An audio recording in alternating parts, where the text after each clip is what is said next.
The Little Learner's tablet, powered by Samsung Knox, is an exciting and engaging way to improve learning outcomes. Whether you've already purchased a Little Learner's tablet or are thinking about buying one, I'm here to break down step by step how to operate our rugged tablet.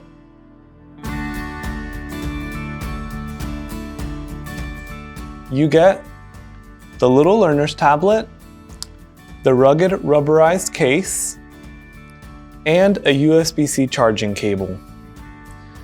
The tablet also comes with a front and rear-facing camera and 32 gigabytes of internal storage.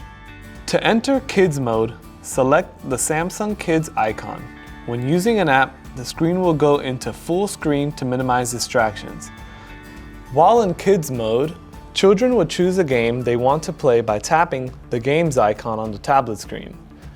Children will interact with the games by tapping and sliding their fingers on the screen, improving fine motor skills in the process.